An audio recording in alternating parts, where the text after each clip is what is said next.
Meus pais me convenceram a me casar, eu era bem carola e meio bobinha. Tinha medo que Deus me castigasse, então casei, teve festa e tudo mais. Fiz do jeito que meus pais queriam, daí pra frente foi só ladeira abaixo.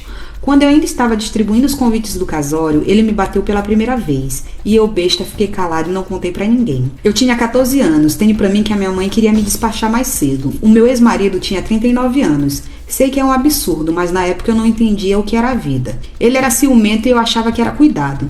Eu sempre gostei muito de criança e depois de 1 ano morando com ele, engravidei e tive a minha primeira filha.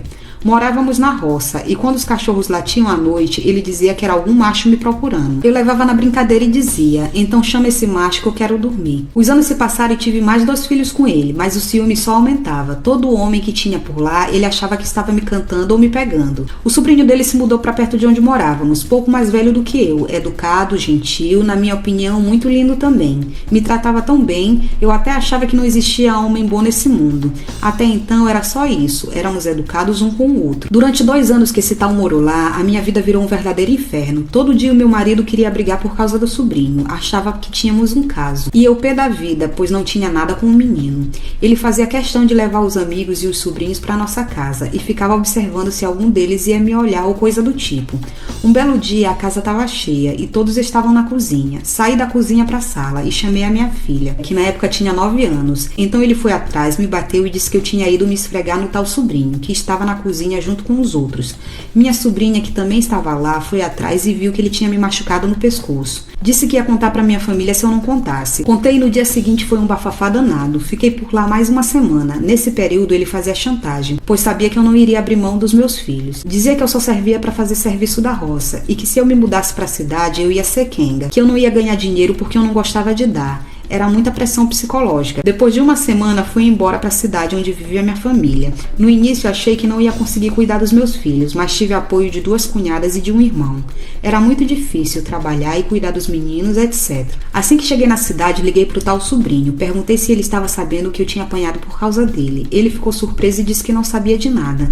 A história que o tio tinha contado era que eu tinha um caso com outro rapaz de lá, e que se eu denunciasse, o sobrinho teria que ser testemunha dele, alegando que não tinha visto a agressão. O sobrinho disse que não tinha visto nada e que não poderia testemunhar. Nessa ligação conversamos umas 2 horas, relembrando situações criadas pelo meu ex. No final da ligação, o tal me apoiou, disse que estava do meu lado e que qualquer coisa que eu precisasse era para ligar para ele. Eu não tinha chip na mesma operadora e naquela época não tinha Zap. Então ele me pediu o número da minha conta e me mandou o dinheiro para eu comprar um chip para poder mantermos contato. Foi um amor comigo. Desde então conversávamos todos os dias. Fui desenvolvendo um sentimento de ternura e desejo por ele. Ficamos uns 4 meses conversando.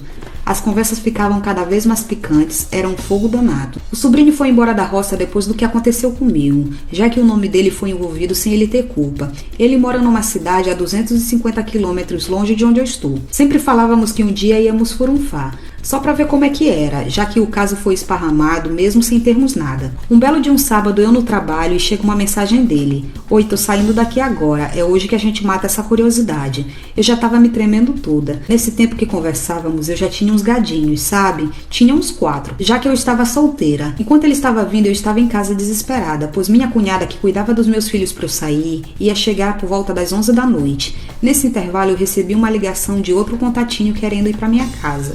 Eu com fogo no rabo aceitei, porque achei que o encontro com o sobrinho tinha melado. Ele chegou na minha casa uns 10 minutos depois que a minha cunhada tinha chegado, e eu toda acesa para poder ir furunfar com o sobrinho. Fiz o meu irmão ir lá, pedi para ele ir embora.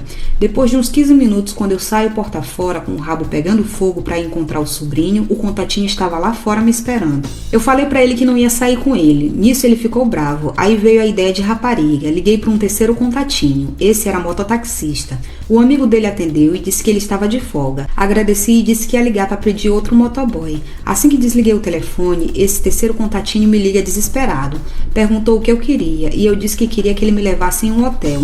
Mas como ele estava de folga, eu ia ligar para outro. Em 5 minutos ele chegou de carro e o contatinho ainda estava lá na porta brigando. Atravessei a rua e entrei no carro e o outro ficou lá chorando. Dentro do carro o terceiro contatinho fala: "Você tá indo vadiar, né?" Eu, como boa quenga que sou, respondi: "Vou sim." Ele ficou bravo e disse assim, que não ia me levar para outro me pegar, mas que ia chamar um colega para me levar. Veio esse amigo dele e me levou no tal hotel. Cheguei no encontro, já era 2 da manhã. Depois de um tempo que estávamos lá no rela-rela, chega um carro buzinando sem parar. Quando olhei pela janela, me veio um desespero. Era o contatinho 3 que tinha pedido para um amigo me levar. Enquanto ele buzinava e ligava, o sobrinho ficou sem entender nada, me perguntando o que estava acontecendo. Eu, sem nenhum pingo de vergonha na cara, disse que era um rolo meu. Nós rimos muito e o boy pé da vida na frente do hotel. Ele passou uma semana sem conversar comigo. Esse sobrinho e eu ainda ficamos de vez em quando. Ele me chamava de tia linda, tia totosa e por aí vai. Enquanto ao boy que eu deixei chorando na rua, me casei com ele. 1 ano depois e ficamos por 6 anos casados. Terminei com ele e me casei com o meu marido atual e estou muito feliz. Eu imaginei que fosse assim uma pessoa que ia sofrer na mão do ex-marido. Olha, a mulher se libertou e arrumou logo um monte de bilola. A bichinha saiu distribuindo. Coisinha, tu aproveitou muito bem a tua solteirice. Certa você. Certa por quê? Porque ela era solteira e não tinha nada com ninguém. Os contatinhos, um sabia do outro. Esse que ficou chorando é um tanto abestado, né? Porque ainda casou com ela. Essa daí demorou a se despertar, passou de uma carola por uma quem muito da danada. Coisinha, tu não agiu de má fé com ninguém. Tu distribuiu a tua xiranha porque ela era tua, tu era solteira, tu não tinha nada com ninguém, tava livre e desimpedida. Tava na tua razão, os contatinhos todos sabiam um do outro. Ficou quem quis, tanto que o abestado, quer dizer, abestado não, desculpa, o seu querido marido, o ex-marido, ainda casou com a senhorita, a donzela abandonada. Oh, meu Deus.